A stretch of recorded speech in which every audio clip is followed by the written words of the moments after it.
میں نے ایک بہت بڑے عرب عالم سے سنا، شیخ صالح العثیمین رحمہ اللہ تعالی، انہوں نے بیان میں فرمایا کہ عرب اسرائیل کی جنگ میں عربوں کو کبھی بھی فتح بولو نا نہیں ہوگی، اس لیے کہ یہ عرب اسرائیل کی جنگ ہے۔ جب تک اس جنگ کو اسلام اور اسرائیل کا نام نہیں دیا جائے گا اللہ کی مدد نہیں آئے گی۔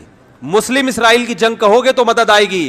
اللہ نے عربوں کی مدد کا وعدہ نہیں کیا۔ اگر اللہ نے عربوں کی مدد کا وعدہ کیا ہوتا تو اللہ محمد صلی اللہ علیہ وسلم کے مقابلے میں جو عرب لڑ رہے تھے وہ زیادہ تھے، میجورٹی میں تھے۔ ادھر جو عرب تھے وہ اقلیت میں تھے نبی کے ساتھ، ادھر عرب میجورٹی میں تھے۔ اللہ ان کی مدد کرتا، ابو جہل کی مدد کرتا، عتبہ ابن ولید کی مدد کرتا، ابو لہب کی مدد کرتا اللہ تعالیٰ۔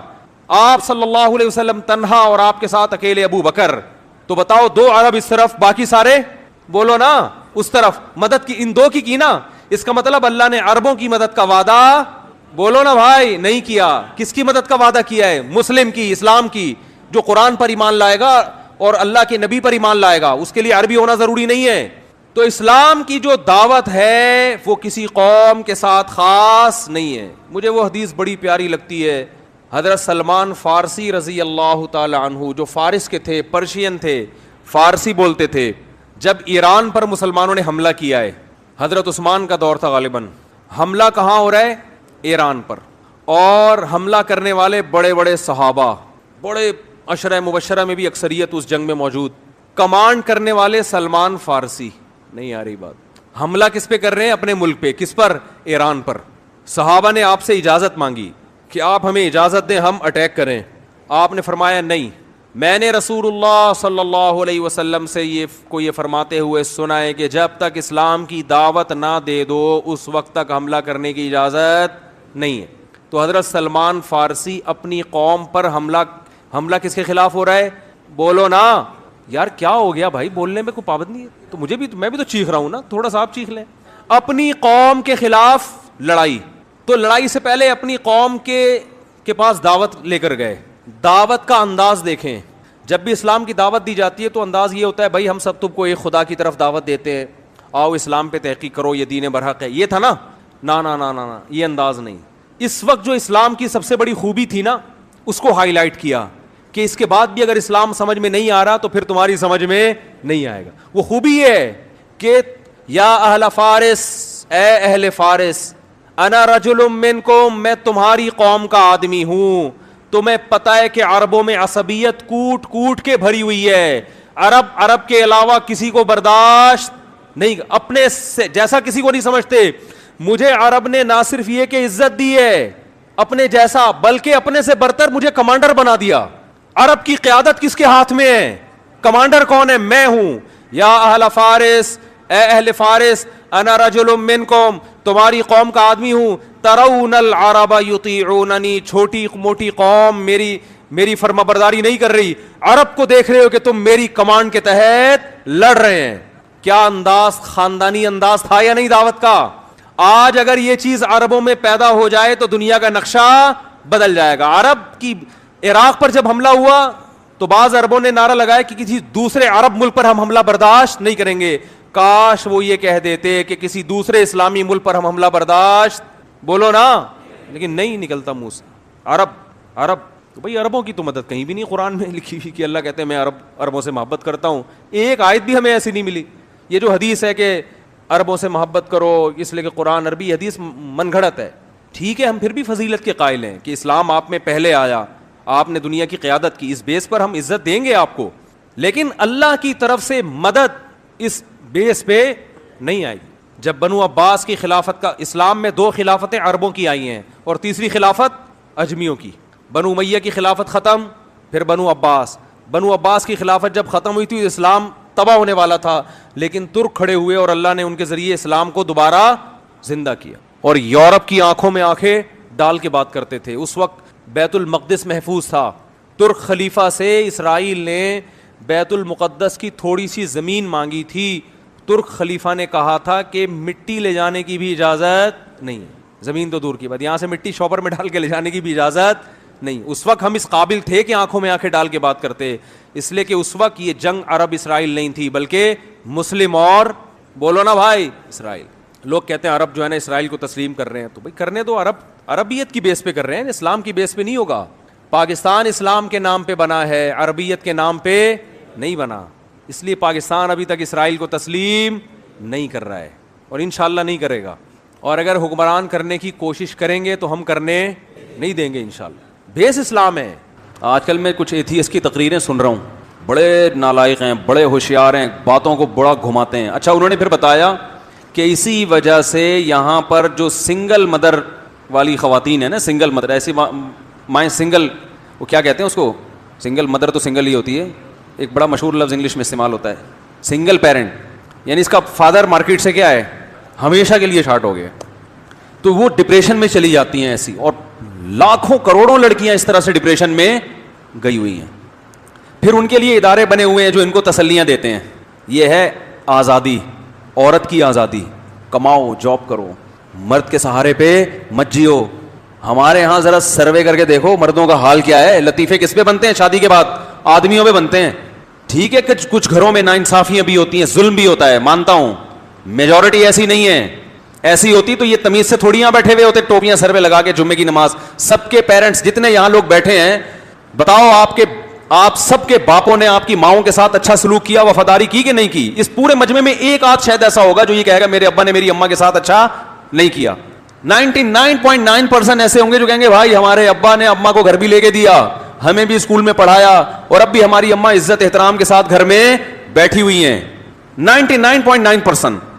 تو میں ایک ایتھیسٹ کی تقریر سن رہا تھا ایک ہفتہ پہلے یوٹیوب پہ, نام اس لیے نہیں بتاؤں گا کہ مشہور ہو جائے گا, کیونکہ ہم نے بہت سے نالائقوں کو بہت نام لے کے نا بہت مشہور کر دیا ہے, اور وہ بھی میرا نام نہیں لیتا, حالانکہ اس کو پتا ہے کہ میں ایتھیزم کے خلاف بہت بولتا ہوں.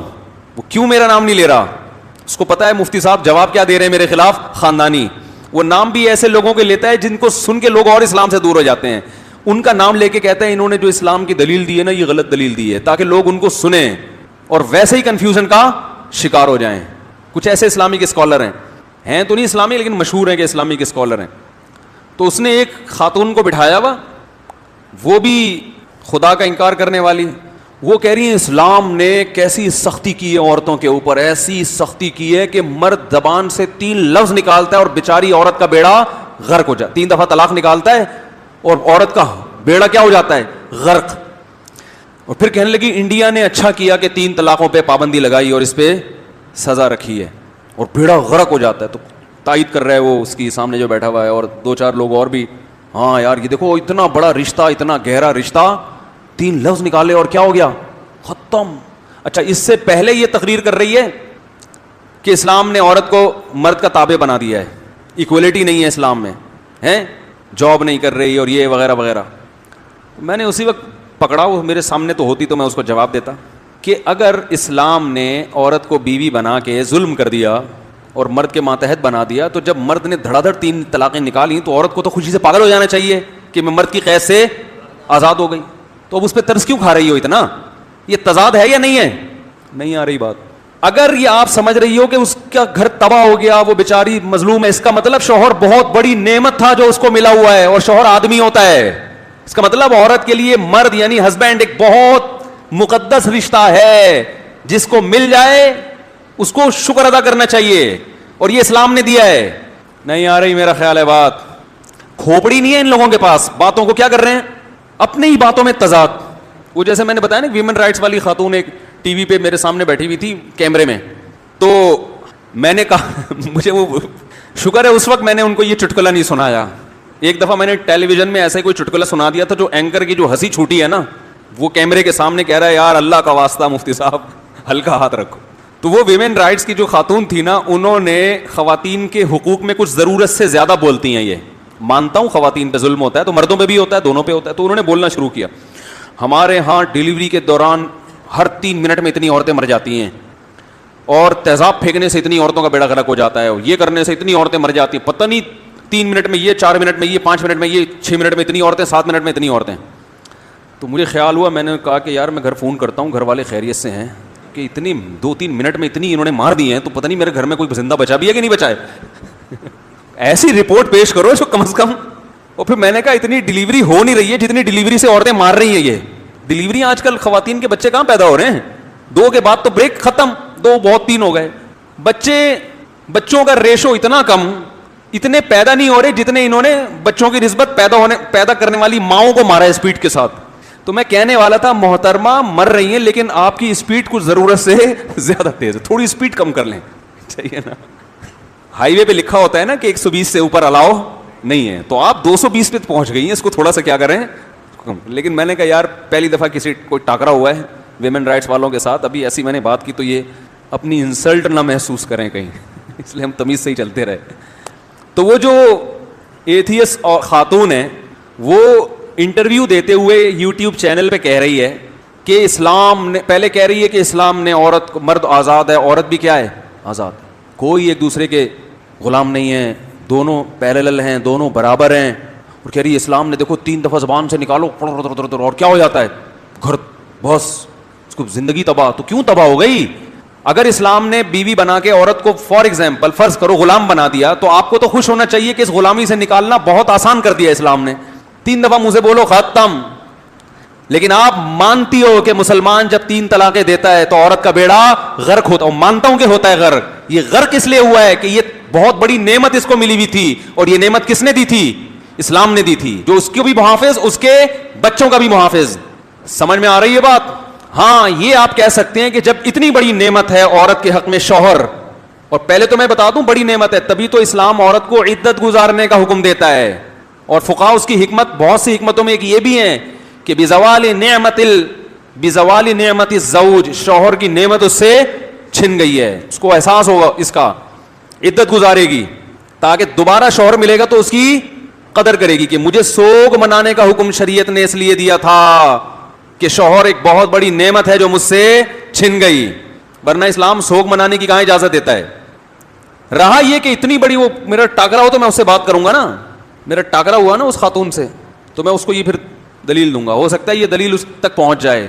تو یہ ایک الگ بات ہے کہ اتنی بڑی نعمت ہے تو اسلام نے اس نعمت کو ختم کرنے کو اتنا آسان, بولو بھائی, بولتے کیوں نہیں, کیوں بنایا کہ بس 3 دفعہ 20 سال کے رشتے 3 دفعہ زبان سے لفظ بولا اور ہمیشہ کے لیے ختم, اتنا آسان کیوں کیا؟ اس کی 2 وجوہات ہیں. کتنی وجوہات ہیں؟ 2. پہلی وجہ یہ ہے کہ اسلام میں الفاظ کی بہت اہمیت ہے. اسلام آپ کے جو زبان سے نکلے ہوئے الفاظ ہیں ان کو ویلیو دیتا ہے, لہذا اسلامی معاشرے میں کامیاب زندگی گزارنے کے لیے آپ کو اپنی زبان کی حفاظت کرنی پڑے گی. اور یہ صرف اسلام میں نہیں ہے, ہر کامیاب ادارے میں یہی اصول ہے کہ زبان سے نکلے ہوئے الفاظ ریورس نہیں ہوتے, ورنہ ایک بھیڑ چال چل جائے, بھیڑ چال والا نظام ہوگا. فوج میں کوئی جونیئر اپنے آفیسر کو 3 فحش گالیاں نکال دے کھڑے کھڑے ہیں بھائی. ایک عام رنگروٹ سے کوئی بریگیڈیئر ملنے کے لیے آیا ڈیوٹی کے دوران, اور وہ اپنے بریگیڈیئر کو کیا کہے 3 دفعہ کوئی بھاری بھرکم گالیاں نکال دے, ہیں ایک ہی کافی ہو جائے گی, اسی کے پہ وہی اثر ہوگا جو 3 کے بعد ہوتا ہے. کورٹ مارشل ہوگا کہ نہیں ہوگا؟ ایسی کی چمڑی ادھیڑ دیں گے اس کی, ایسی کی تیسی ہو جائے گی. اب وہ کہ غصے میں تو انسان کچھ بھی بول سکتا ہے, سر ایکچولی مجھے بہت غصہ آیا ہوا تھا, ایکچولی میں بہت طیش میں آ گیا تھا, اتنی دیر سے پریڈ میں دھوپ میں کھڑا ہوا ہوں, ایکچولی میں یہ, اور زبان سے 3 الفاظ ہی تو نکلے, 3 بھی نہیں ایک ہی نکلا ہے نا, تو کیا ہو گیا؟ وہ کہے گا سائڈ پہ آ جا, وہ کیا کہے گا اس کو ذرا چھاؤں میں لے جاؤ. وہ کہے گا آج تک فوج کی تاریخ میں ایسا کسی کی زبان سے لفظ نہیں نکلا, اور جس سے ہر نکلا ہے تو اس کا بیڑا بھی غرق ہوا ہے. وہ یہ اتنے سارے جو کھڑے ہوئے ہیں ان میں سے کسی کی زبان سے نہیں نکلا, حالانکہ یہ بھی دھوپ میں کئی گھنٹوں سے کھڑے ہوئے ہیں. اس کی وجہ ہے کہ ان کو پتا ہے کہ یہ زبان سے لفظ نکلے گا تو اس کا نتیجہ کیا نکلے گا, اس کو پتا ہے. کوئی آدمی اپنے باپ کو گالی دے, دوبارہ باپ سے نظریں ملانے کے قابل رہے گا؟ اسی وجہ سے لوگ نہیں دیتے, ان کو پتا ہے بھائی یہ باپ کو گالی جو ہے نا یہ ہلکی بات نہیں, جتنا بھی غصہ آئے مارے بھی کھا لیتے ہیں, ابا کو گالی نہیں دیتے ہوں گے جو بہت ہی گھٹیا اور غیر خاندانی لوگ ہیں, کہ نارملی نہیں ہے یہ ایسا, پٹتے ہیں, ماؤں سے بھی پٹتے ہیں, باپوں سے بھی پٹتے ہیں, اس لیے کہ اس لفظ کے میننگ معلوم ہے اور اس کا پتہ ہے کہ اس کے اثرات خطرناک نکلیں گے. ایک دفعہ بھی گالی نہیں دی جاتی, اور جو دیتے ہیں پھر اس کے اثرات بھی ہوتے ہیں. تو اسلام میں الفاظ کی بہت ویلیو ہے, سوچ سمجھ کے بولو. دوسری بات کہ اگر ہم یہ فرض کر لیں کہ اسلام کا یہ نظام غلط ہے, تھوڑی دیر کے لیے فرض کر لیں کہ 20 25 سال پرانے رشتے, اتنے بچے بھی ہو چکے ہیں, صرف 3 لفظ زبان سے بولے اور وہ رشتہ ہمیشہ کے لیے ختم ہو گیا. فرض کر لو اسلام کا یہ سسٹم کیا ہے, غلط ہے. تو ظاہر ہے پھر جو لبرل لوگوں کے پاس سسٹم ہے وہ صحیح ہے. پھر کیا خیال ہے کہ عدالت سے کیا لو, عدالت علیحدگی کرے گی, مرد کو رائٹ نہیں ہے. تو ہم دونوں سسٹم میں تقابل کرتے ہیں, کمپیئر کرتے ہیں کہ طلاق کا ریشو کس سسٹم کو فالو کرنے والے لوگوں میں زیادہ ہے اور کس سسٹم کو فالو کرنے والے لوگوں میں کم ہے. تو آپ کی اطلاع کے لیے عرض ہے کہ دنیا میں سب سے کم طلاق کا ریشو مسلمانوں میں ہے, حالانکہ طلاق سب سے آسان ہے.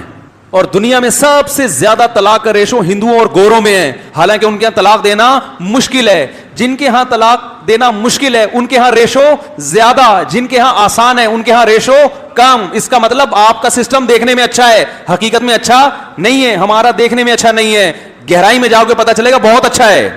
اور جو اس سسٹم میں آپ کو خرابی لگ رہی ہے نا, یہی خرابی اس کا حسن ہے.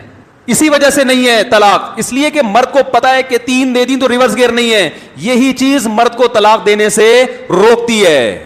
اور آپ کیا پتا ہے 10 دفعہ عدالت میں نکاح بھی ہو سکتا ہے, 10 دفعہ عدالت میں طلاق بھی ہو سکتی ہے. یہی چیز آپ کو ڈیورس پر مجبور کرتی ہے. بہت مشکل ہے بات سمجھانا. ارے مشاہدے سے بڑھ کر بھی کوئی دلیل ہوتی ہے. دیکھو 2 آدمی ہیں, 2 مریض.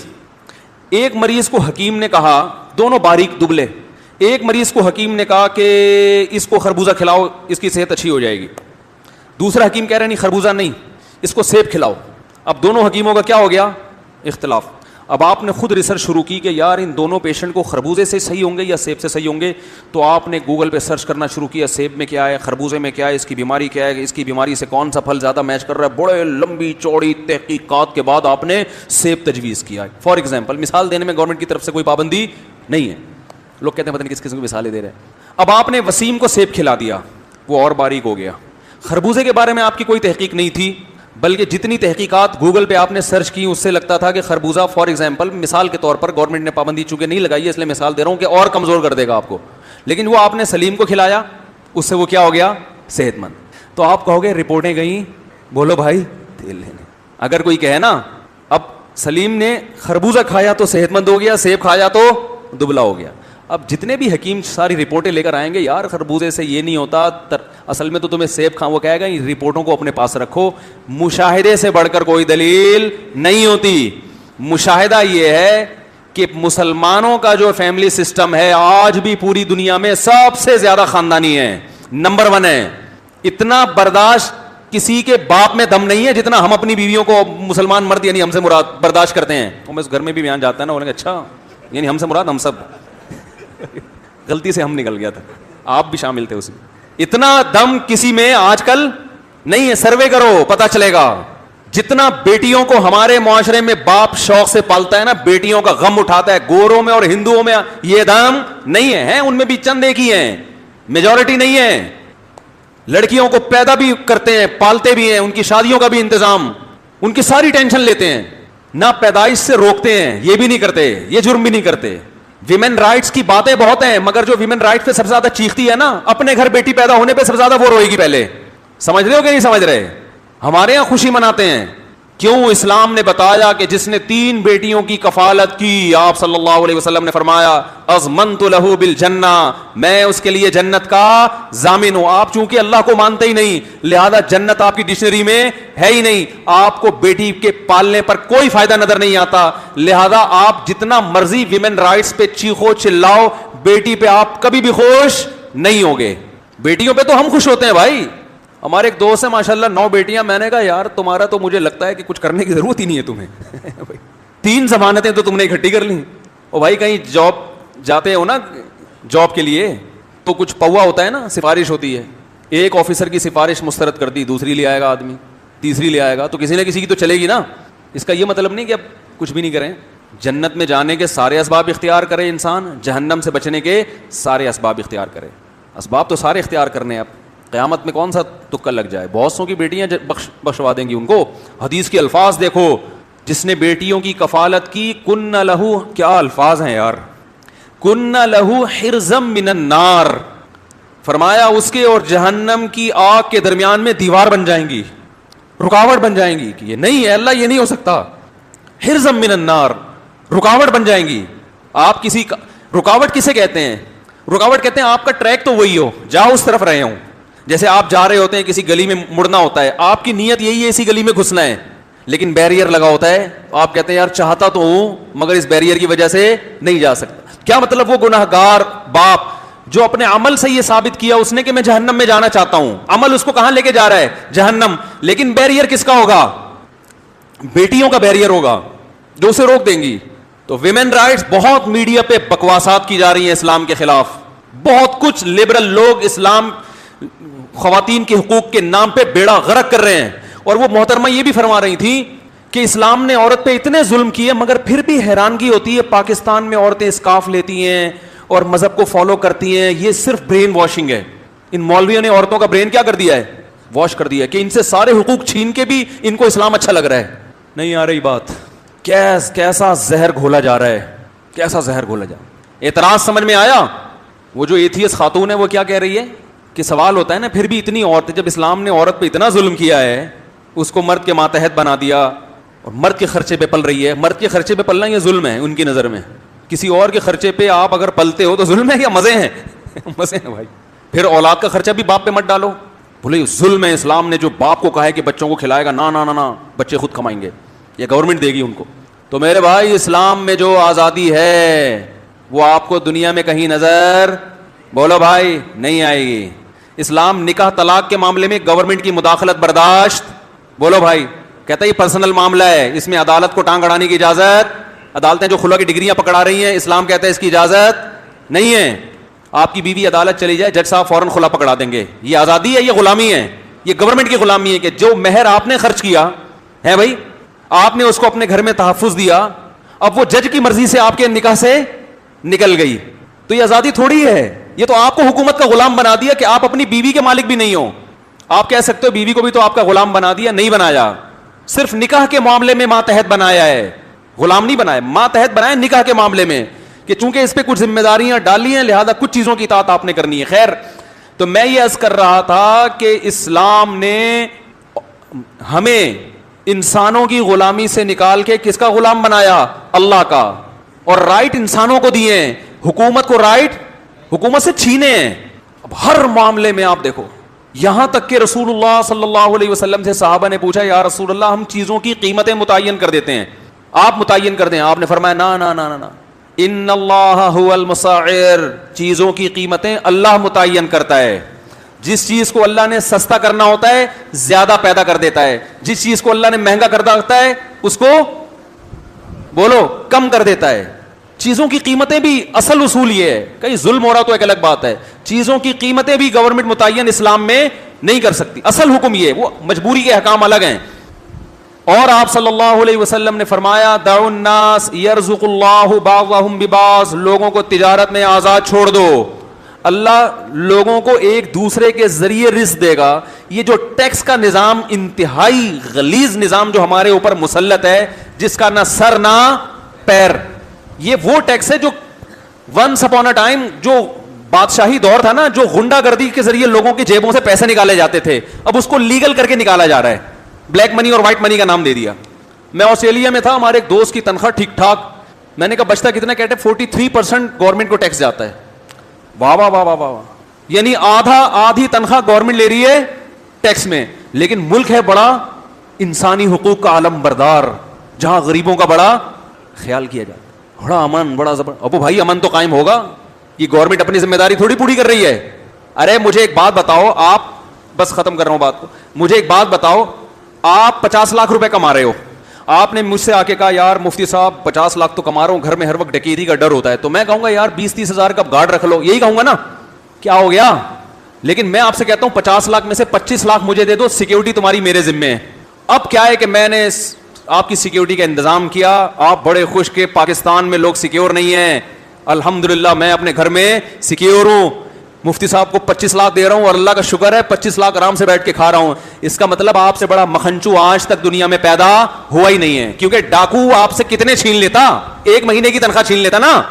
ابے آدھی تنخواہیں جن ملکوں میں ٹیکس میں جا رہی ہیں, یہ کوئی انسانیت ہے؟ اسلام حکومت کے لیے عوام کے 1 روپیے کو بھی حلال نہیں کرتا. اگر کرتا ہے تو انتہائی شدید مجبوری میں, ایسی مجبوری جس میں مفاد عامہ ہو, تو جتنی ضرورت اس سے زیادہ نہیں لے سکتے آپ. بعض ضرورتیں ایسی ہوتی ہیں جو لوگوں کا اجتماعی مفاد ہے اور اس کے بغیر چارہ ہی نہیں ہے. لیکن ٹیکسوں کا نظام دیکھ لو, پوری دنیا میں دبا کے کھا رہے ہیں اور بے روزگاروں کو کھلا رہے ہیں. کہتے ہیں ہمارے یہاں بے روزگاروں کو بھی پیسے ملتے ہیں, تو اپنے جیب سے دیتے ہو, جو کما رہا ہے محنت کر کے اس سے آدھے لے کے اس مکھنچو کو تم نے پکڑا کے کیا احسان کر دیا میرے بھائی.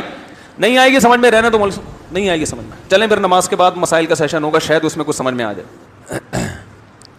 یہ جو میں نے ٹیکس کے بارے میں بیان کیا ہے نا, یہ سارا نظام کیا ہے, غلط. اس کا یہ مطلب نہیں ہے کہ میں آپ کو ٹیکس ادا کرنے سے منع کر رہا ہوں, سمجھ رہے ہیں, میں آپ کو ٹیکس ادا کرنے سے منع نہیں کر رہا. نظام چل رہا ہے تو چل رہا ہے, لیکن یہ نظام صحیح نہیں ہے. گورنمنٹ جو ہے اسلام میں, اس کی جو حیثیت ہے وہ یہ ہے کہ اس کا کام ہے مینجمنٹ. جیسے میں نے بتایا رسول اللہ صلی اللہ علیہ وسلم نے فرمایا تجارت کے معاملے میں دعوا الناس, لوگوں کو اپنے حال پہ چھوڑ دو, بس ناجائز تجارت نہ ہونے دو, لوگ ایک دوسرے کو دھوکہ نہ دیں. اس ٹائپ کی تو حکومت نگرانی کرے گی, کوئی حرام چیز نہ بک رہی ہو, شراب خانے نہ کھول کے بیٹھ جائیں.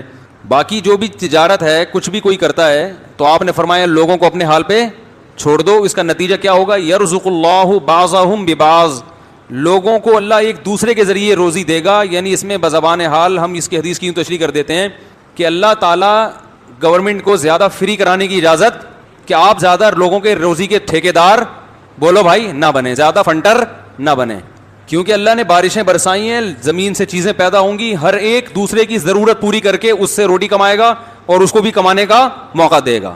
یہ اللہ کا نظام ہے, ہمیشہ سے چلا آ رہا ہے. سمجھتے ہیں کہ نہیں سمجھتے ہیں؟ اس میں نہ ٹیکس آ رہا ہے درمیان میں, نہ کچھ اور, نہ گورنمنٹ چیزیں متعین, قیمتیں بھی نہیں متعین کر سکتی. اصول یہی ہے. ہاں کہیں ظلم ہو رہا ہو, جیسے کہ بعض جگہ خطرہ ہوتا ہے کہ جیسے آٹا پیدا ہو رہا ہے تو کوئی اسٹاک کر کے پتہ چلا وہ سونے کے بھاؤ پہ بیچنا شروع کر دیا اس نے, تو یہاں یہ ظلم کا خطرہ ہوگا. پہلے تو لوگوں کو اسٹاک کرنے سے روکے گی گورنمنٹ کہ آٹے پر کسی ایک آدمی کا قبضہ نہیں ہے, کھلی اوپن مارکیٹ ہے, جس نے جس ریٹ پہ جانا ہے اٹھا لے. اس سے بھی عاجز آ جائے تو پھر دوسرے درجے میں کہ ریٹ متعین کرے, لیکن بہت محدود پیمانے پر ہے اس کی اجازت. اب تو ہر چیز میں حکومت کی جو ہے نا دخل اندازی ہے. آپ ٹرانزیکشن نہیں کر سکتے بینک میں, آپ نے کوئی 10-15 لاکھ روپے آپ نے ٹرانزیکشن کی, وہ پوچھیں گے کیا ہے یہ. تو عمران خان نے کیا کیا تھا, ٹیکس کے نظام کو اچھا بنانے کی کوشش کی نا, اس سے فیصل آباد کے تاجروں کا بیڑا غرق, نوالے چھن گئے, روڈ پہ آ گئے بیچارے. یہ اصل میں ہم سیکھ رہے ہیں گوروں سے, صحیح ہے نا, گوروں سے چیزوں کو سیکھنے کی کوشش کر رہے ہیں. تو اس کا نتیجہ کیا نکلتا ہے, کوا چلا ہنس کی چال اور پھر اپنی بھی بھول گیا. تو ٹیکس کے نظام کو فیئر کرنے کی عمران خان نے کوشش کی کہ بڑا سسٹم بہترین, جیسے آسٹریلیا میں ایک آدمی اگر 10 لاکھ روپے کما رہا ہے, تنخواہ ہے, تو 43% گورنمنٹ کو دے رہا ہے وہ, صحیح ہے نا. اس سے پھر 43% سے گورنمنٹ غریبوں کو کھلا رہی ہے, حالانکہ یہ ظلم ہے. صحیح ہے نا. یہ کیا ہے, اسلام نے بھی غریبوں کا حق 2.5% رکھا ہے, وہ بھی تنخواہ پہ نہیں, سال میں صرف 1 مرتبہ. نہیں آ رہی بات, سال میں صرف 1 مرتبہ, اور وہ بھی ہر چیز پہ نہیں, 4 چیزوں پہ جو بڑھتی ہیں. تجارتی مال بڑھتا ہے, سونا بڑھتا ہے, چاندی بڑھتی ہے, اور کیش. اس کے علاوہ استعمال کی چیزوں پہ 1 روپیہ بھی نہیں رکھا. اور اسلام نے یہ خوشخبری دی کہ جو 2.5% کا نظام قائم کرے گا, زمین سے غربت ختم. اور اب بھی ماہرین کہتے ہیں کہ اگر صرف زکوٰۃ پہ لوگ آ جائیں تو زمین سے غربت ختم ہو جائے. بینکوں میں 2.5% زکوٰۃ کٹتی ہے, کھاتا کون ہے, غریب کھاتے ہیں. بولو نا کیا ہو گیا صاحب, غریبوں کے پاس تو جاتا ہی نہیں ہے. تبھی لوگ بینکوں پہ اعتماد نہیں, بینک پتہ نہیں, وہ تو گورنمنٹ لیتی ہے نا, گورنمنٹ پھر بانٹتی ہے. بانٹتی کا مطلب آپ کو پتہ ہے, جب گورنمنٹ پیسے بانٹتی ہے تو اس کا مطلب پتہ ہے کیا ہوتا ہے, کھانے کو بانٹنا کہتے ہیں وہ لوگ.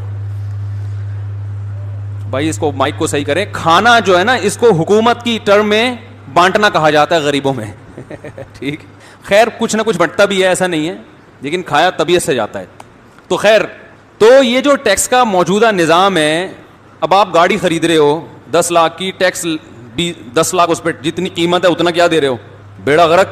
اس پہ یہ کہتے ہیں کہ اگر ہم یہ نہ دیں تو ہمارے پاس روڈ نہیں ہے جہاں گاڑیاں چلا سکیں ہم. یار تم دیکھو, یا تو میں بیوقوف ہوں یا معذرت کے ساتھ آپ کے علاوہ کوئی اور بیوقوف ہے, اگر میں اپنی بات سمجھا نہیں پا رہا. دیکھو آپ گاڑی منگواؤ, 10 لاکھ کی گاڑی ہوگی, پڑے گی کتنے کی, کم سے کم 20 لاکھ کی. 10 لاکھ آپ کیا دے رہے ہو گورنمنٹ کو, ٹیکس. اور گورنمنٹ آپ سے یہ کہہ کے ٹیکس لے رہی ہے کہ ہم اگر گاڑیاں کو ایسے 10-10 لاکھ کی آنے دیں گے تو ہمارے پاس روڈ اتنے نہیں ہیں, گاڑیاں کیا ہو جائیں گی. ایک دلیل یہ بھی دی جاتی ہے بہت سے دلائل میں, اور بھی دلائل ہیں گورنمنٹ کے پاس حرام خوری کے, مگر ایک دلیل یہ بھی ہے کہ پھر ہم اتنے روڈ نہیں ہیں, اتنی فری پورٹ کی گاڑیاں دبئی کی طرح, دبئی تھوڑی ہے یہ کراچی ہے, یہ پاکستان ہے, کہ دبئی کی طرح فری پورٹ اور گاڑیاں ہو یہ ایسے تو پھنسیں گے. تو اللہ کے بندو, جب تم ایک گاڑی پہ 10 لاکھ پہ 20 لے رہے ہو تو 10 لاکھ سے روڈ بنا دو نا. ابے تم ایک گاڑی سے بنا سکتے ہو روڈ, اللہ کے بندو, ایک گاڑی پہ تم اتنا ٹیکس لیتے ہو. نہیں آ رہی بات. تم تو فلائی اوور بناؤ, تم تو زمین کے اندر سرنگیں کھود لو, اتنا ٹیکس اتنا پیسہ کما رہے ہو تم صرف گاڑیوں سے. ارے مجھے ایک بات بتاؤ, ہمارے روڈ پہ کوئی بندہ گھس رہا ہے, اس کو سڑکیں ٹوٹی ہوئی ہیں, 10 لاکھ کی گاڑی لے کے آ رہا ہے, اس سے گھسا نہیں آ رہا, مجھ سے آ کے کہتا ہے مفتی صاحب میں آپ کی گلی میں گاڑی لانا چاہتا ہوں مگر مجھ سے چلتی نہیں ہے, روڈ ٹوٹے ہوئے ہیں. میں کہتا ہوں 10 لاکھ مجھے دے دے تو روڈ میں کیا کر دوں گا, بنا دوں گا نہیں, 10 لاکھ میں سارے گٹر بھی اونچے کروا دوں گا میں, اور ایک دم بہترین روڈ. تو ایک مثال دے رہا ہوں سادہ سی سمجھانے کے لیے, صحیح مثالیں تو آپ کو اکنامکس کے ماہرین دیں گے جو آپ ہم سے یعنی جو گورنمنٹ سے بھی زیادہ الو بناتے ہیں آپ کو, کیونکہ انہوں نے سب نے وہی پڑھا ہوا ہوتا ہے, ان کے دماغ میں وہی ٹیکس ٹیکس ٹیکس چل رہا ہوتا ہے, ان کا خیال ہوتا ہے اس کے بغیر کوئی ملک ترقی. خلافت عثمانیہ میں جو ٹیکس تھا نا 0 تھا, پتہ ہے آپ کو, جب خلافت عثمانیہ تھی تو ٹیکس کتنا لیا جاتا تھا 0, اور اس وقت یورپ اور برطانیہ سارے ٹیکس پہ چل رہے تھے, کیونکہ ظالم کو جب کھانا ہوتا ہے نا تو حلال طریقے سے وہ اپنا پیٹ نہیں بھر سکتا, اس کے لیے کچھ دائیں بائیں گھمانا پڑتا ہے. جیسے عام بزنس میں نے بتایا نا کہ چیز خریدو مارکیٹ میں بیچو, اب وہ جو جوسر مشین تھی انہوں نے تمیز سے اگر حلال کمانا ہوتا جوسر مشین کو مارکیٹ میں لے جا کے رکھتے, لوگ دیکھتے یار یہ 500 میں اس سے اچھی مجھے مل رہی ہے تو میں یہ کیوں لوں, تو آپ ریٹ کم کرتے. تو آپ نے اس کو 500 کے بجائے, قیمت 500 بھی نہیں تھی لیکن بیچ رہے ہیں 5000 میں, اور اس لیے کہ آگے 5 کو پہنا دو گے تو تمہیں پروفٹ مل جائے گا. تو آپ 2 نمبر طریقے سے جب کماتے ہو, جب آپ کو پتا ہے کہ 1 نمبر طریقے سے میری توند نہیں بھرے گی یا مجھے توند بھرنے کے لیے محنت زیادہ کرنی پڑے گی. سمجھ میں نہیں آ رہی میرا خیال ہے بات؟ تو میں آپ کو پھر بھی کہہ رہا ہوں ٹیکس دینے سے میں روک نہیں رہا, کیونکہ ٹیکس دینا بند کر دیا تو حکمرانوں کا تو کچھ بھی نقصان نہیں ہوگا, یہ پھر ملک کو کھانا شروع کر دیں گے کہ یار اپنی توند بھرنے کے لیے پہلے تو ٹیکس آ رہا تھا, اب ٹیکس نہیں آ رہا تو اب کیا ہے, تو پھر یہ ہمیں کھانا شروع کر دیں گے, کیونکہ ان کو کھانے کی عادت ہم, اور ہمارا عسکری نظام, دفاعی نظام تباہ ہو جائے گا, سب کچھ برباد ہو جائے گا. اس لیے کوئی بھی عالم یہ نہیں کہتا آپ سے کہ ٹیکس نہ دیں, لیکن اس نظام کے خلاف آواز ضرور اٹھانا چاہیے کہ یہ غیروں کا گندا نظام ہے جو ہمارے اوپر مسلط کیا گیا ہے, اور تبھی لوگ ٹیکس دیتے نہیں ہیں, ان کو پتا ہے کہ صحیح استعمال نہیں ہوتا یہ. اور باہر والوں میں اور ہم میں فرق یہ ہے کہ ان کے ہاں بھی ظلم ہے ٹیکس لے کے, لیکن کم از کم وہ استعمال ہوتا ہوا نظر آتا ہے. ارے آسٹریلیا کی گورنمنٹ اگر آدھی تنخواہ ٹیکس میں 43% آدھی ہو گئے نا, تقریباً 43% آدھی تنخواہ ٹیکس میں کاٹ لیتی ہے, تو کم از کم یہ نظر تو آتا ہے نا کہ ہم سے جبرن پیسے لے کے غریبوں کو زبردستی کھلا رہی ہے, نظر تو آتا ہے نا. ہمارے یہاں تو یہ بھی نظر, بارش شروع ہو گئی ہے, اب جانے کا کوئی فائدہ نہیں ہے, تو آپ اثر تک بیٹھے یہاں پہ. خیر میں آپ کو 5-10 منٹ میں نمٹا دوں گا انشاءاللہ. تو ہمارے ہاں تو یہ بھی نہیں ہے, جو ہسپتالوں کا سسٹم جا کے دیکھ لو گورنمنٹ کے جو ہمارے ٹیکس پہ چل رہے ہیں, اللہ کی پناہ اللہ کسی دشمن کو بھی نہ لے کے جائے, پان کی پیکوں کی تھوکیں دیواروں پر, الٹیاں اور پتہ نہیں کیا کیا, اللہ کی پناہ بھائی. نہیں بیمار ہو تو آدمی بیمار ہو جائے جا کے. باہر ملکوں میں آپ دیکھو ان کے ہاسپٹل دیکھو, تو ٹیکس کا نظام تو پوری دنیا میں ظالمانہ ہے, لیکن کہیں ظلم ہوتا ہے مگر تھوڑی بہت اس کی تلافی کر دیتے ہیں وہ لوگ. ہمارے یہاں تو وہ بھی نہیں ہے. سمجھتے ہو کہ نہیں سمجھتے؟ اچھا بھائی مفتی صاحب, اللہ نے ہمیں ایسے دور میں پیدا کیا ہے جس میں نظر کی حفاظت کرنا بہت مشکل ہے, ہم کیا کریں؟ دیکھو اگر مشکل کام ہوتا تو آپ نظر جھکانا چاہتے تو کوئی بیرونی طاقت آپ کو یوں منہ کرتی, دھڑام سے اوپر کرتی, اور آپ کہتے ہیں میں یوں منہ نیچے کر رہا ہوں مگر ہو نہیں رہا, میری کمر اکڑ گئی ہے. پھر آپ کہتے کہ گردن جھکانا بھی مشکل اور نظر جھکانا بھی, بولو بھائی, مشکل. دیکھو جو نظر کی حفاظت کرنے والے ہوتے ہیں نا, جتنا گندا ماحول ہو یا اچھا ماحول ہو, ان کی صحت پہ کوئی فرق نہیں پڑتا. جو ٹھرکی ہوگا 24 گھنٹے میں ایک عورت نظر آئے گی, اس کو بھی دیکھے گا, بلکہ زیادہ گھور کے دیکھے گا کہ صبح سے کوئی گاہک نہیں ملا. جب یہ لاک ڈاؤن ہوا تھا, لاک ڈاؤن, ایک مجھے مچھلی والا نظر آیا, اپنی ٹوکری میں مچھلی لے کے سائیکل پہ گھوم رہا ہے, سب بند کر دیا گورنمنٹ نے. میں نے اس سے پوچھا خیریت, تم اکیلے کیسے گھوم رہے, پولیس والوں نے پکڑا نہیں؟ کہہ رہے پکڑا تھا. پولیس والوں نے بولا یار صبح سے ایک کسٹمر بھی نہیں آیا, 500 روپے دے دے, ناشتہ بھی نہیں کیا ہم نے, 500 روپے دے دے, ناشتہ بھی نہیں کیا, اور نکل لیں یہاں سے. کہہ رہے میں نے 500 روپے دی, اب میں آرام سے مچھلی بیچ رہا ہوں. تو ٹھرکی آدمی کو سارا دن میں ایک عورت نظر آئے گی, اس کو دیکھے گا. اور جو نظر جھکانے والے لوگ ہیں وہ سینکڑوں گزر جائیں ان کے سامنے سے, یہ ایک گزرے, ان کی صحت پہ کوئی فرق نہیں پڑتا. انہوں نے نہ اس کو دیکھنا ہے نہ اس کو. کہہ رہے یار اللہ نے میرے لیے میری بیوی کو پیدا کیا, ختم. تو یہ کام مشکل جب ہوتا جب آپ گردن جھکانا چاہتے اور ادھر گردن میں فریکچر ہونے کا خطرہ ہوتا, یا اکڑ جاتی گردن, صحیح ہے نا, جیسے یوں کر رہے ہیں تو وہ ہو ہی نہیں رہی. تو ایسا ہوتا ہے بھائی, جیسے ہی کوئی خاتون گزری, آپ کا دیکھنے کا دل چاہ رہا, آپ یوں کر لو, کوئی ٹینشن ہوئی. اور نظر جھکانا تو اور آسان, گردن میں تو پھر بھی ریڑھ کی ہڈی اور گردن کی ہڈی دائیں بائیں ہونے کا خطرہ ہوتا ہے. ایک دم یوں کیا تو پتہ چلا چک آ گئی نا.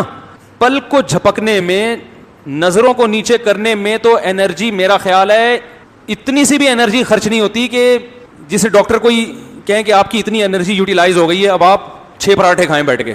کہ آپ نے چونکہ پلکیں جب نیچے جھکائی ہیں تو اتنی زیادہ آپ کو طاقت لگانی پڑی ہے کہ اب جب تک 6-7 پراٹھے نہیں کھائیں گے آپ کی جو انرجی سرو ہوئی ہے یا یوٹیلائز ہوئی ہے وہ اب ریکوری نہیں ہو سکتی. ایسا بھی نہیں ہے, سارا دن بیٹھ کے پلک اوپر نیچے کرتے رہو, کوئی انرجی خرچ, کوئی توانائی خرچ ہی نہیں ہوتی. تو بات اصل میں یہ ہے, مسئلہ ہے ٹھڑک کا. جو پوائنٹ ہے نا وہ کیا ہے, معذرت کے ساتھ میں تھوڑی سی ابیوز لینگویج استعمال کر رہا ہوں, لیکن یہ کون سے اچھے کام ہیں کہ جن کے لیے میں مرزا غالب کی شائستہ اردو استعمال کروں ہیں. یہ جو بد نظری کا کام ہے, میں کہوں ایکچولی آپ جو ہیں وہ ایک آپ پیشنٹ ہیں. بھائی یہ بادل گرج رہے ہیں, بے فکر رہے ہیں, بارش تو خاندانی. میں آج ہی سوچ رہا تھا, میں نے بارش پہ بیان کیا, اس دن سے بارش مارکیٹ سے شارٹ ہو گئی, لیکن اب اللہ کا شکر ہے بارش سے فائدہ ہی ہوتا ہے, فائدہ ہی ہوتا ہے بارش سے. وَيُسَبِّحُ الرَّعْدُ بِحَمْدِهِ ہے نا قرآن میں, کہ بادل کی گرج اللہ کی تسبیح بیان کرتی ہے. اللہ کی رحمت جب برستی ہے تو شان سے برستی ہے. اللہ کہتے ہیں ہٹو. تو آپ نے تو یہاں بادل جو گرجتے ہوئے دیکھے ہیں, جو پہاڑی علاقوں میں جو گرجتے ہیں نا, وہ تو کراچی والے افورڈ نہیں کر سکتے. جو پہاڑی علاقوں میں اتنی آواز ہوتی ہے اس کی. تو خیر کیا بات چلی تھی, ہاں تو میں یہ کہہ رہا تھا اصل مسئلہ کس کا ہے, ٹھڑک کا. تو یہ ٹھڑک پوری, اور یہ 4 شادیوں سے بھی نہیں جاتی یہ ٹھڑک, یہ بتا دوں. کہیں آپ سمجھو 4 شادیاں کر لوں گا تو جو ٹھڑکی ہیں وہ سینکڑوں شادیاں بھی کر لیں, ان کی ٹھڑک ختم نہیں ہوتی. 4 شادیوں سے یہ ہوتا ہے کہ انسان میں جو اللہ نے جوان آدمی میں قوت رکھی ہے, وہ قوت اس کو مجبور کرتی ہے بد نظری پر. تو وہ جب اس کی وہ صحیح جگہ استعمال ہو جاتی ہے اس کی قوت, تو پھر وہ دائیں بائیں جانے سے بچ جاتا ہے. جیسے بھوک ہے نا, بھوک لگ رہی ہے, روٹی کھا لو, ایک نارمل آدمی کا پیٹ بھر جائے گا, لیکن ٹھرکیوں کا پیٹ نہیں بھرتا. آپ نے دیکھا ہوگا, ادھر سے بھی کھا لوں, وہاں سے بھی جا کے کھا لوں, پھر دھونے والے وہاں سے بھی لے گا جا کے, پھر آفس میں جائے گا, وہاں بھی کیک چائے میں ڈبو کے کھائے گا, پھر تھوڑی دیر میں گٹکا کھائے گا, پھر تھوڑی دیر جو گھور ہے. صبح سے جو نان اسٹاپ کھانا شروع کرتے ہیں رات تک کھاتے, پھر رات کو ہاضمے کی گولی کھائے گا صبح سے. تو یہ بھوک نہیں ہے, بھوک کا علاج ہے, اور یہ نیچرل ہے بھوک کا لگنا. کم سے کم 2 ٹائم انسان کو پیٹ بھر کے کھانا چاہیے. تو ایسے ہی ایک شہوت کی بھوک ہوتی ہے جو ہر نارمل آدمی میں ہوتی ہے. اس کو بیوی چاہیے, 1 نہیں 2 نہیں 3 نہیں 4 ہو گئی, چلو اس کے بعد اس کا دل بھر جائے گا. لیکن جو ٹھڑک ہے نا, جیسے وہ چائے میں پاپے ڈبو کے کھاتا رہے گا, پھر تھوڑی دیر میں پھر اس کو پیسٹری چاہیے, پھر سموسا چاہیے. ایک ہمارے جاننے والے, وہ بےچارے ہارٹ اٹیک ہو گیا, ان کو بچ گئے. ان کا یہی تھی کہ صبح سے کبھی کوئی نوالا چھوڑتے نہیں تھے, کہیں بھی دسترخوان پہ وہ کہتے میں گیا, مجھے کوئی نظر آئے تو میں نے کہا 2 نوالے تو بنتے ہیں. تو 2 نوالے ہوتے ہوتے وہ 40-50 نوالے بن جاتے تھے. ٹھیک ہے نا. تو اس کا اصل علاج ہے بد نظری کا, اس ٹھڑک کا علاج کرو. پہلا تو یہ سنت جو نبی نے بتایا, نکاح کرو. دوسرا طریقہ کیا ہے, اپنے اوپر جرمانہ رکھو. ایک دفعہ بھی بد نظری کی تو اتنے پیسے صدقہ کروں گا, اور وہ ہر آدمی کی آمدن کے لحاظ سے, غریب آدمی کے لیے 50 روپے بھی بہت ہیں, مالدار کے لیے 5000 بھی کم ہیں. سمجھ رہے ہو. تو جب تک اپنے آپ کو سزا نہیں دو گے, جب تک انسان خود اپنی ٹھکائی نہیں کرتا, کوئی معاشرہ تھوڑی کرے گا اس کی ٹھکائی. تو کیوں آنٹی کو دیکھ رہا تھا, ایک ابا ہوتے تو چلو ٹھکائی بھی لگا دیتے. ابا تو پتہ نہیں کس خود ایسا نہ ہو کہ وہ کیا بیچارے. وہ ہے نا, ایک خاتون نے اپنے بچے سے پوچھا کہ بیٹا جان کیسے نکلتی ہے, تم اسکول میں کیا پڑھتے ہو؟ اس نے کہا سائنس پڑھتا ہوں. اچھا بیٹا بتاؤ جان کیسے نکلتی ہے؟ انہوں نے کہا کھڑکی سے نکلتی ہے. ماں پریشان ہے, میرا بچہ باتیں کیسی کر رہا ہے, جان کھڑکی سے نکلتی. بیٹا کھڑکی سے کیسے نکلتی ہے؟ کہہ رہی ہیں وہ جب آپ باہر جاتی ہیں نا تو وہ انٹی آتی ہیں پڑوس والی, تو جیسے ہی جب آپ گھر میں آتی ہیں نا تو ابو کہتے ہیں جان کھڑکی سے نکل جاؤ, میری بیگم آ رہی ہے, جان کھڑکی سے نکل جاؤ. تو بچے کے دماغ میں یہ ہو گیا کہ جان کہاں سے نکلتی ہے, کھڑکی سے نکلتی ہے. تو یا تو ابا تھپڑ لگائیں گے, اور ابا بھی اگر جان کو کھڑکی سے نکال رہے ہیں وہ کہاں سے تھپڑ لگائیں گے. تو باپ کنٹرول کرے, بھائی کنٹرول کرے. آج کل کنٹرولنگ پاور ہی ختم ہو گئی. پھر 24 گھنٹے کون سر پہ مسلط رہے گا. پھر فیس بک پر یوٹیوب پہ تو بہت زیادہ بد نظری ہو رہی ہے. تو میرے بھائی آخرت کو سامنے رکھ کر اپنا علاج اب خود ہی کرنا پڑے گا, کوئی اور آپ کا علاج نہیں کرے گا. یعلم خائنۃ الاعین, اللہ فرماتے ہیں وہ جانتا ہے تمہاری آنکھوں کی خیانت. اور اس زمانے میں نظر کی حفاظت کا ثواب بھی بہت ہے. اب اس کے بعد اللہ نے عید کا دن رکھا ہے, اور 30ویں روزے میں ایک فائدہ یہ ہوتا ہے کہ پتا ہوتا ہے کہ کل کیا ہے, کل عید ہی ہے. 29ویں میں کنفیوژن ہوتی ہے کہ ہو سکتا ہے آج آخری ہو سکتا ہے کل آخری. تو شیطان کیا کرتا ہے, کہتا ہے کل توبہ کر لینا کیونکہ ممکن ہے کہ کل بھی روزہ ہو. تو بھائی آج اللہ تعالیٰ سے گڑ گڑا کے اپنے گناہوں کی بات آ رہی ہے سمجھ میں. اللہ نے پھر اس کے بعد کیا رکھا ہے, عید کا دن رکھا ہے. یہ عید بھی خود اسلام کا ایک بہت بڑا معجزہ ہے. دیکھو جتنے بھی غیر مسلم ہیں ان کے جو تہوار ہوتے ہیں نا خوشی کے, اس میں انہیں عید منانی پڑتی ہے, خوشی منانی پڑتی ہے, خوش ہونے کی کوئی ریزن ان کے پاس موجود نہیں ہوتی. سمجھ رہے ہو؟ مثلا عیسائی 25 دسمبر کو عید مناتے ہیں اور دلیل یہ دیتے ہیں کہ اس دن حضرت عیسیٰ علیہ السلام پیدا ہوئے تھے. قطع نظر اس سے کہ یہ بات صحیح ہے غلط ہے, ہم مان لیتے ہیں پیدا ہوئے تھے, تو وہ تو ہو گئے تھے نا, آج تھوڑی پیدا ہو رہے ہیں. بھئی آپ کے لیے آج کا دن تو خوشی کا دن نہیں ہے نا, کیونکہ آج کوئی نئی چیز تو نہیں مل رہی, وہ تو جو نعمت تھی وہ ہو گئی ختم. آپ یہ کہیں اس نعمت کے اثرات تو باقی ہیں, تو اثرات تو 26 دسمبر کو بھی ہیں, 27 دسمبر کو بھی ہیں, جنوری میں بھی ہیں, اور بولو یہاں جنوری کے بعد کیا آتا ہے, فروری میں بھی ہیں. تو وہ اثرات جو ہیں نعمت کے وہ تو بہرحال باقی ہیں. تو یہ ایک ایسی خوشی ہے جو خوش ہوتا نہیں ہے, سوچ سوچ کے خوش ہونا باقاعدہ پڑتا ہے کہ آج عیسیٰ علیہ السلام اچھا پیدا ہوئے تھے, سبحان اللہ پیدا ہوئے تھے بھائی, پیدا ہوئے تھے, خوشی. یہ نیچرل خوشی نہیں ہے.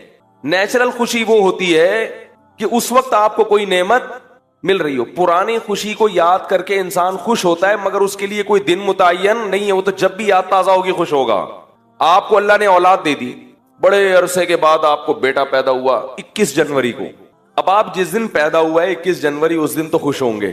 22 کو بھی خوش ہوں گے کہ پیدا ہوا ہوا ابھی تک ہے, مرا نہیں. 23 کو بھی خوش ہوں گے, بچے کو جب بھی دیکھیں گے کیا ہوں گے آپ. لیکن اگلا سال جب 21 جنوری آئے گی اس دن الگ سے کوئی خوشی نہیں ہوگی, کیونکہ کسی نعمت کا تجدد نہیں ہوا, تجدید نہیں ہوئی, کوئی نئی نعمت ملی نہیں ہے. پرانی والی نعمت باقی ہے, تو وہ آج نہیں, وہ تو کل بھی باقی تھی, وہ تو پرسوں بھی باقی تھی نا. اس لیے سالگرہ کی جو خوشی ہے نا, یہ خوشی ہوتی نہیں ہے, ٹروپی ڈرامہ ہے. یہ خام خامے کیک کھانے کا ایک بہانہ ہے کہ چلو جی خوش ہو جاؤ. تو جتنے بھی غیر مسلموں کے تہوار ہیں, ہندوؤں کا دیکھ لو, یہودیوں کا دیکھ لو, آپ ان پہ تحقیق کریں گے, ان کے پاس خوش ہونے کی کوئی چیز ہوتی نہیں ہے. سیلیبریٹ کرتے ہیں بتکلف, خوش ہونے کی کوشش کرتے ہیں کہ بھئی آج یہ ہوا تھا تو چونکہ ہوا تھا لہذا خوشی مناؤ. مسلمان کو جو اللہ نے 2 تہوار دیے, ایک تو ایک نہیں دیا بلکہ کتنے دیے ہیں, 2. دوسروں کی ایک عید ہوتی ہے, ہماری کتنی ہے, 2 ہیں, اور صرف 2 ہی ہیں. بعض لوگ عید الفطر اتنے جوش و خروش سے نہیں مناتے جو اللہ نے باقاعدہ ہمیں دی ہے, جس پر پوری امت کا اجماع ہے. اس کے علاوہ جتنی عیدیں جو خود سے بنائی ہوئی ہیں ان کو اس سے بھی زیادہ جوش و خروش سے مناتے, اور 15-20 دن 1 مہینہ پہلے سے منانا شروع کر دیتے ہیں. تو میں یہ عرض کر رہا ہوں کہ دیکھو, عید الفطر اور عید الاضحیٰ یہ 2 خوشیاں ایسی ہیں کہ اگر اللہ ہمیں یہ نہ کہتے نا کہ یہ خوشی کے دن ہے, پھر بھی خوشی ہوتی. کیوں؟ 1 مہینہ کھانے پینے کی چھٹی تھی, 1 مہینے سے ہم نے صبح ناشتہ, بھائی وہ جو ٹائم ہے نا 3:30 بجے, وہ کوئی کھانے کا ٹائم نہیں, نوالا اترتا منہ سے. اب صبح سحری والوں نے دعوت کی تھی, کھایا جا رہا تھا. رات کو ہم نے 12 بجے کھانا کھایا, پھر بیٹھے ہیں, پھر بھی ٹھوس رہے ہیں کہ یار نہیں کھایا تو سارا دن کیسے گزرے گا.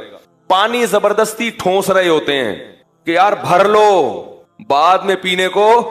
کسی نے بڑا اچھا واٹس ایپ پہ میسج بھیجا کہ بھائی جتنا مرضی سحری میں پانی پی لو نا, شام تک جمع نہیں رہے گا, جتنی جسم کو ضرورت ہوگی یہ پانی استعمال ہوگا, باقی سب پیشاب بن کے نکل جائے گا. تو یہ جو ٹھوس رہے ہوتے ہیں نا سحری میں, اس نیت سے کہ شام تک پیاس نہیں لگے گی, ایسا کچھ نہیں ہے. وہ تو جتنا استعمال اس وقت ہونا ہے ہو جائے گا, باقی سارا کیا ہوگا, وہ تو ضائع ہوگا. تو اس نے بڑا اچھا کام کیا, بڑی اچھی بات کی اس نے بولا کہ بھئی یہ جو اتنا پانی پیتے ہو نا, تو یہ سوچ لیا کرو یہ پیٹ ہے, یہ تربیلا ڈیم نہیں ہے, یہ ہمارا پیٹ ہے. یہ یعنی لوگوں نے سحری کے وقت میں پیٹ کو تربیلا ڈیم بنایا ہوا ہوتا ہے, اس میں اتنی جگہ نہیں ہے کہ آپ 6 گلاس پی لیں. تو جتنا میدا گنجائش دے گا اتنا ہی پی, لیکن پھر بھی ہم احتیاطاً کیا کر رہے ہوتے ہیں, یار کوئی بات نہیں پیشاب بن کے نکل جائے, تسلی تو ہو جائے گی کہ یار پیا ہے. تو وہ کوئی نیچرل ٹائم نہیں ہے, نہ کھانے کا ٹائم ہے نہ پینے کا. 1 مہینے سے راتوں کی نیندیں خراب ہو رہی ہیں, صبح اٹھتے ہیں کتنی ٹینشن ہے, اور یہ اللہ کے لیے ہے. صبح اٹھتے ہیں اور پھر کیا کرتے ہیں, روزے دار لوگ کھاتے ہیں, بس کھاؤ. بدہضمی بھی ہو جاتی ہے بعض دفعہ, غلط ٹائم پہ کھا لیا اور کھایا بھی زیادہ, اور جس نے کھایا تو وہ تھے مدذل العالیہ, جو ملا کھا لیا, دامت برکاتہم العالیہ, جو سامنے آیا کھا لیا, تو خوب کھا لیا. اب جو اصل ٹائم تھا ناشتے کا جس کے ہم عادی ہیں, اس ٹائم پہ نہ آفس میں آپ کا کام کرنے کا دل چاہے گا. جو صبح آفس جاتے ہیں ان کی حالت دیکھو بیچاروں, چائے کے عادی ہیں, کچھ لوگ گٹکے کے عادی ہیں, کچھ پان کے عادی ہیں, کچھ نسوار کے عادی ہیں, کچھ سگریٹ کے عادی ہیں, وہ تمام چیزیں ختم. پھر جو شوگر لیول ڈاؤن ہونا شروع ہوتا ہے ظہر تک, لنچ یاد آتا ہے, یار اس وقت ہم کیا کیا کرتے تھے, کیسا دوپہر کا کھانا آدمی تسلی سے کھاتا ہے نا, بھوک لگتی ہے دوپہر کو, بڑی ٹائٹ بھوک لگتی ہے, جس کی صحت اچھی ہو نا اس کو دوپہر کو بھوک بہت سخت لگتی ہے، کتنا بھوک لگتی ہے، لیکن پھیکے پھیکے منہ، کچھ بھی نہیں کھاتے. پھر عصر میں بڑا دل للچاتا ہے ایسے. پھر ایسا ٹائم کھانے کا رکھا اللہ تعالیٰ نے مغرب کے وقت کہ وہ تھوڑا سا کھاؤ اور پھر نماز کھڑی ہو جائے. پھر لمبی تراوی 20 رکعتیں، اور چاند نظر نہیں آئے تو پھر پوری 20 ہی پڑھنی پڑیں گی، پھر پوری تراویاں پڑھنی پڑیں گی. وہ سنت موقدہ قرار دے دیا اس کو. تو انسان کیا ہو جاتا ہے؟ تھک جاتا ہے. تو جیسے ہی چاند نظر آیا یا اعلان ہو گیا کہ بھئی کل کیا ہے؟ عید ہے، اس اللہ تعالیٰ کیا کرتے ہیں کہ وہ سارا مجاہدہ ایام معدودات کے چند دنوں کی محنت تھی وہ ہم نے کیا کر دی؟ ہم نے کہا تھا نا تھوڑے دن ہے، زیادہ نہیں ہے، ختم بس. اور اعتکاف والوں کی تو ڈبل عید ہوتی ہے. کبھی زندگی میں بہت سے لوگوں نے مسجد کی شکل معذرت کے ساتھ نہیں دیکھی، بہت سو کی بات کر رہا ہوں، یعنی آپ لوگ کے علاوہ جتنے بھی ہیں. اور وہ 10 دن باؤنڈ ہو کے بیٹھ جاتے ہیں اور پھر ان کی کیا ہوتی ہے؟ چھٹی ہوتی ہے. تو یہ سب کیا ہے؟ تو عید کے دن خوش نہ بھی ہوں تو خوشی ہوتی ہے کہ کھا رہے ہیں، اور روحانی خوشی بھی ہوتی ہے کہ اللہ تعالیٰ نے پورے سال ہم عبادت نہیں کرتے لیکن ایک مہینہ اللہ نے ہمیں اپنے سامنے کھڑے ہونے کی توفیق عطا فرما دی. مسجدیں بھری ہوتی ہیں، بڑے بڑے بے نمازی جنہوں نے پورے سال مسجد کی شکل نہیں دیکھی ہوتی وہ بھی جمعۃ الوداع میں نماز پڑھنے معذرت کے ساتھ. آج رش دیکھو نا کتنا ہے، اسی وجہ سے وہ بھی کیا کرتے ہیں؟ آ ہی جاتے ہیں کہ چلو یار میں مسلمان ہوں، رمضان بھی ہے اور جمعہ بھی ہے، آ ہی جاؤ، اور آخری روزہ ہے، چلو یار انگلی کٹا کے شہیدوں میں نام لکھوا دو، کچھ تو شرم کرو. گھر والے بھی تانے دیتے آج تو چلا جا، آج تو نہا لے، اس بہانے نہا لے گا. تو کچھ نہ کچھ عبادت کی بہرحال ہر ایک کو توفیق. ایسا بدبخت پوری دنیا میں شاید ہی کوئی مسلمان ہو کہ پورا رمضان آئے اور ذرہ برابر بھی اس میں کوئی شیڈول میں تبدیلی نہ آئے. نہیں تو سحری اور افطاری کا ثواب تو ہر آدمی لیتا ہے چاہے روزہ نہ بھی ہو. ایسا ہے نا کہ افطاری میں تو بہرحال دھرنا مار کے سب بیٹھ جاتے ہیں، تو وہ خود ایک برکت کا وقت ہے. تو ایک مہینہ کی اللہ کی طرف سے کیا ملتی ہے؟ چھٹی. ایک مہینے کے بعد کیا ہوتی ہے؟ چھٹی. فرمایا پورے سال کھاؤ. اور روحانی خوشی یہ تو جسمانی خوشی ہے کہ کل سے ہمارا ناشتہ ٹائم پہ کیا ہو جائے گا؟ دوپہر کا لنچ بولو نا بھائی ہو جائے گا. شیطان روزہ رکھتا ہے عید کے دن، اور وہ ڈنر اور وہ گٹکے، اور وہ گٹکے تو نہ کھا جا کر، لیکن جو کھانے والے ہیں وہ کہاں چھوڑیں گے، وہ دنیا چھوڑ دیں گے، گٹکے نہیں چھوڑیں گے وہ. تو وہ ساری چائے نسوار، ہمارے تو جو نسوار کے عادی ہوتے ہیں، ہمارے ایک استاذ ہیں میرے، اللہ تعالیٰ ان کی عمر میں برکت دے، پٹھان ہیں بڑے سخت قسم کے. وہ کہتے ہیں میرے والد صاحب کیا کرتے ہیں، پکوڑے رکھے ہوئے ہیں، سب کچھ رکھا ہوا ہے. وہ کہتے ہیں میرے والد صاحب کو نسوار نہیں ملتی نا رات شام تک بہت. ابھی ان کے والد صاحب کا بھی انتقال ہو گیا، اللہ تعالیٰ مغفرت کرے. کہہ رہے وہ اتنی ٹینشن میں ہوتے تھے روزے میں، عصر کے بعد کوئی بچہ ان کے قریب نہیں جاتا. اور کہہ رہے والد صاحب کی 3 زوجات تھیں، یعنی 3 تو ایک اکٹھی رہتی تھی. کہہ رہے وہ ان میں سے بھی کوئی عصر کے بعد ابا کے قریب نہیں جائے گا، کیونکہ کچھ ابا کے مزاج کے خلاف بات ہو گئی تو ابا کا میٹر شارٹ. روزہ بھی ہے، نسوار نہیں ملی صبح سے. تو ایسے لوگ جب روزہ افطار کرتے ہیں تو ہم تو کھجور کھا رہے ہوں گے، زمزم، وہ کیا کرتے ہیں؟ اللہم لک صمت وعلی رزقک افطرت. پان والا کیا کرے گا؟ میں نے ایسے لوگ بھی دیکھے، ایک پکوڑا کھایا اور فوراً سگریٹ جلائی. وہ کہتے ہیں یار ہمیں پانی نہیں چاہیے، ہمیں کیا چاہیے؟ اس لیے یہ تمباکو، کیفین، یہ نیکوٹین اس لیے منع کیا جاتا ہے، یہ کسی کام کا نہیں رہتا آدمی. تو اب اللہ کی طرف سے مکمل ایک مہینہ کے روٹین کے بعد اللہ نے کیا کر دیا؟ چھوڑ دی. صحت بھی اچھی ہو گئی. روزہ کیا ہے؟ جسم کی زکات ہے. پورے سال پتہ نہیں کیا اٹرم پٹرم کھا کھا کے جو میدے میں جتنے کھانچے وانچے فالتو میں بھر گئے تھے، تو روزے میں کیا ہوتا ہے؟ میدا وہ چیزیں ہضم کرنا شروع کر دیتا ہے. جو کچرا وچرا پڑا تھا نا اسکریپ میں، جتنا مال پڑا ہوا تھا وہ اس نے اسکریپ کو کیا کر لیا؟ کام میں لگا دیا. روزہ رکھنے سے کینسر کی بیماری دور ہو جاتی ہے، بہت سارے فائدے ہوتے ہیں. آنکھوں نگاہیں تیز ہو جاتی ہیں، جسم نتھر جاتا ہے، میدے کو کم کھانے کی عادت ہو جاتی ہے. سب سے بڑا ہمارے ساتھ مسئلہ یہی ہے کہ کم کھانے کی عادت ہمیں ہے نہیں. کم کھانے کی عادت پڑو کم، اور اس کو یہ احساس ہوتا ہے کہ دیکھو کم کھا کے بھی میں کتنا اچھا چل سکتا ہوں. بعض دفعہ سحری میں صرف 2 کھجوریں کھاتا ہے انسان جلدی میں اور پورا دن نکال لیتا ہے. وہ عام دنوں میں آپ اس کا تصور نہیں کر سکتے. اس سے یہ انسان کو احساس ہوتا ہے کہ میرے لیے اتنا کھانا ضروری نہیں ہے، تھوڑے میں بھی میں بڑے مروں گا نہیں اتنے آرام سے ہے. ہم کیا کرتے ہیں یار، اگر میں نے 2 پراٹھے نہیں کھائے تو میں تو مر جاؤں گا دوپہر تک. تو اتنا نہیں چاہیے کھانا ہمیں، 2-4 کھجوریں سارا دن چلاتی ہیں، اور رات کا بھی تھوڑا سا کھانا ہمیں صبح تک بڑے آرام سے چلا دیتا ہے، یہ احساس ہوتا ہے۔ اور روحانی فائدہ کیا؟ الصوم لی وانا اجزی بہ، نبی نے فرمایا، اللہ کہتے ہیں روزہ میرے لیے ہے، اس کا اجر میں خود دوں گا، فرشتوں سے نہیں دلواؤں گا، میرے لیے بھوک پیاس کو برداشت کیا۔ تو عید کے دن احساس ہوتا ہے کہ انشاءاللہ آج ہمارے اعمال کا ترازو کافی اللہ کی رحمت سے امید کر کے انشاءاللہ بھاری ہو گیا ہوگا، کیونکہ اللہ شکور ہے، قدردان ہے، تھوڑے پر بہت دیتا ہے۔ تو اللہ نے اسلام کا ایک رکن ہم سے پورا کروا لیا خیر و عافیت کے ساتھ، شیطان کو ہم پہ غالب آنے نہیں دیا، وہ ہم سے ناغے کروا دیتا روزوں کے۔ تو اللہ نے ہم سے کیا کیا ہے؟ ایک نعمت ہم سے پوری کروا لی، بہت بڑی، جو اسلام نے 5 ارکان ہے نا اسلام کے، 5 پائے ہیں جن کے بغیر اسلام کی عمارت کھڑی نہیں ہو سکتی، تو اللہ نے اس سال وہ رکن ہم سے کیا کروا دیا؟ زندہ کروا دیا، پورا کروا دیا۔ بہت بڑی نعمت ہے، اس لیے اللہ نے فرمایا لِتُكَبِّرُوا اللَّهَ عَلَى مَا هَدَاكُمْ، تاکہ تم جب روزے رکھو تو پھر عید کے دن اللہ کی کبریائی بیان کرو، لعلکم تشکرون، تاکہ تم شکر کر سکو کہ اللہ اکبر، تیری بڑائی ہے کہ تو نے ہمیں اسلام دیا، اور تو نے ہمیں ایسا دین دیا جس میں ایسی خوبصورت عبادتیں ہیں، اور پھر تو نے ہمیں اس پر عمل کرنے کی توفیق بھی تھی۔ یہ خوشی ایسی نہیں ہے جو منانی پڑے، یہ خود بخود محسوس ہو رہی ہوتی ہے، اور یہ ایسی خوشی ہے کہ جب محسوس ہو تو آپ اس کو سیلیبریٹ بھی کریں، بتائیں کہ مجھے محسوس ہو رہی ہے۔ نبی صلی اللہ علیہ وسلم عید کا دن باقاعدہ منایا کرتے تھے، اچھا لباس، خوبصورت لباس پہن کے، اور آپ صلی اللہ علیہ وسلم عید کی نماز سے پہلے کھجوریں تناول کرتے تھے، حالانکہ اس وقت آپ کا کھانے کا معمول نہیں تھا، لیکن عید کے دن صبح اٹھ کے کھایا کرتے تھے۔ کیوں؟ یہ بتانے کے لیے کہ آج ہمارا روزہ نہیں ہے، آج وہ کیا ہو گیا ہے؟ ختم، لہذا ہم اللہ کی نعمت سے لطف اندوز ہوں گے، آج ہم کیا کریں گے؟ کھائیں گے۔ حالانکہ ہمارے نبی کو کھانے پینے میں رغبت بولو بھائی نہیں تھی، عید کے دن باقاعدہ کیا کر رہے ہیں؟ اور نماز سے پہلے کھا کے آ رہے ہیں، پہلے کھاؤں گا پھر کیا کروں گا؟ نماز پڑھنے جاؤں گا۔ بقرعید میں ایسا نہیں کرتے تھے آپ، بقرعید میں دیر سے کھاتے تھے، عید کے دن کیا ہے؟ صبح اٹھ کے کچھ تناول کرنا ہے کہ آج ہمارا روزہ نہیں ہے، آج محنت اور مشقت کا دن نہیں ہے۔ تو نبی نے تو چند کھجوریں کھائی تھیں، ہم کیا کھا لیتے ہیں؟ ایک دم سے جو بریکیں، میں تو حیران ہوتا ہوں، صبح بھی چاٹ، پھر وہ اتنے بڑے بڑے شیر کے ڈونگے پی گئے، پھر تھوڑی دیر میں کھانا آ رہا ہے، ابے بھائی ایک کھاؤ، لیکن اس کا یہ مطلب تو نہیں ہے کہ کبھی زندگی میں کھانے کو ملا ہی نہیں، آپ کو ملتا رہے گا انشاءاللہ، کھائیں ضرور۔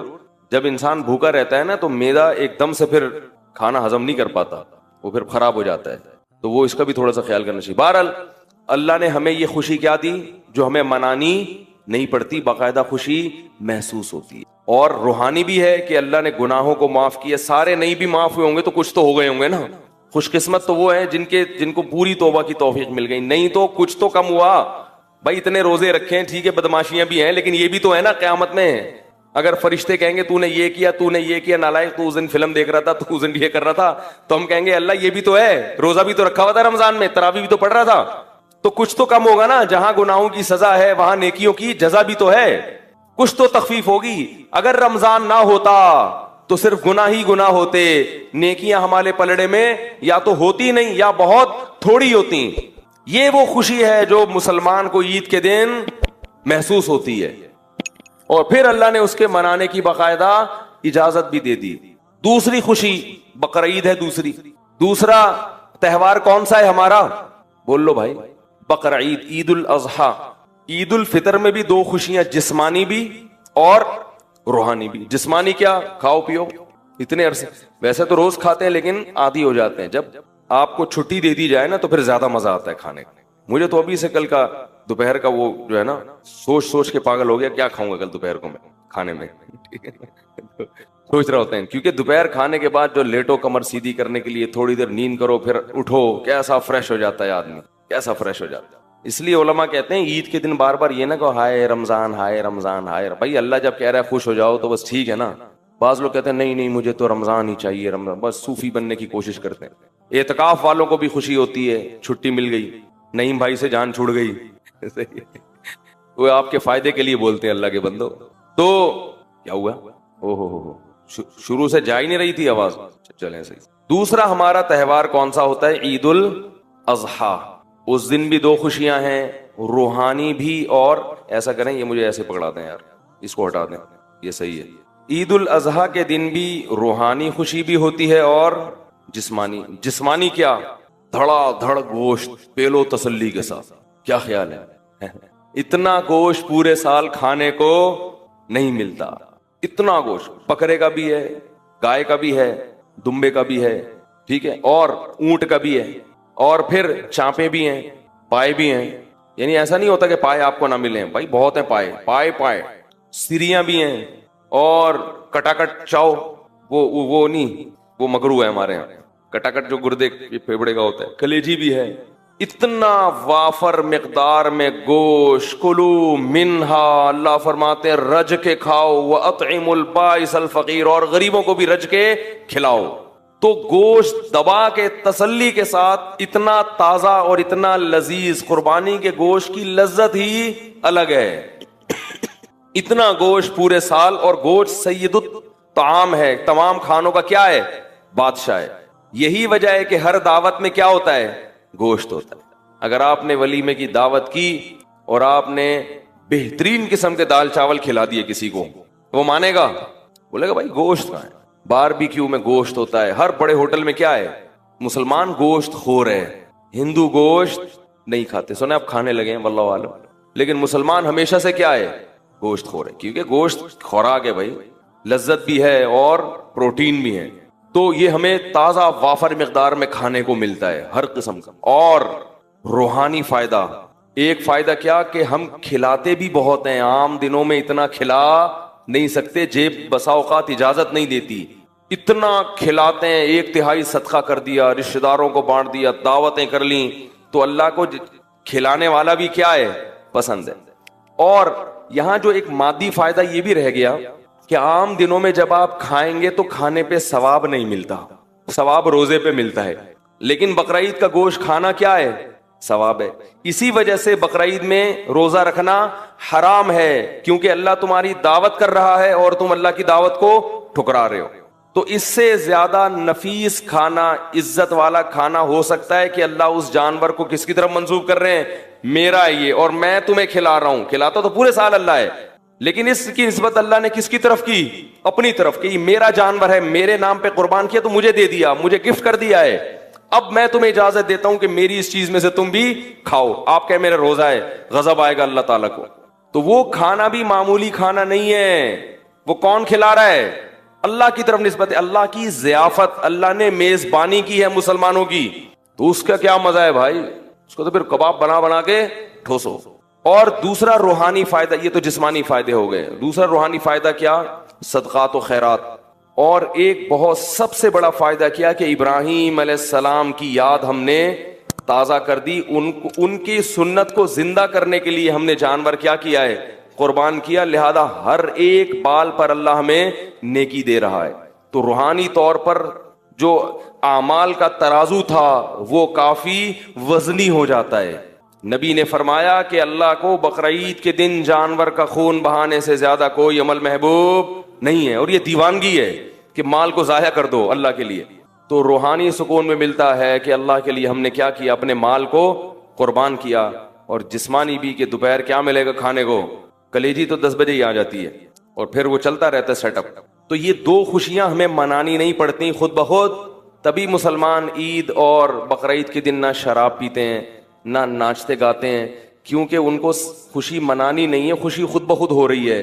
غیر مسلموں کو خوشی ہوتی نہیں ہے, تو خوش رہنے کے لیے ان کو شراب کا سہارا, بولو بھائی, لینا پڑتا ہے. موسیقی کا سہارا لینا پڑتا ہے, ناچ گانے کرنے پڑتے ہیں. جتنی روحانیت مسلمانوں کے تہوار میں ہے اتنی روحانیت کسی مذہب میں نہیں ہے, کسی تہوار میں نہیں ہے. جو بھی تہوار خوشی کا آئے گا لوگ ٹریک سے کیا کرتے ہیں؟ ہٹ جاتے ہیں, کیونکہ ان کے پاس کچھ ہے نہیں. ہمیں اللہ اس کے رسول نے خود بتا دیا, ہمیں ہٹنے کی ضرورت نہیں. اس لیے کہ عید کے دن کھانے کی اجازت مل جانا یہی بہت ہے.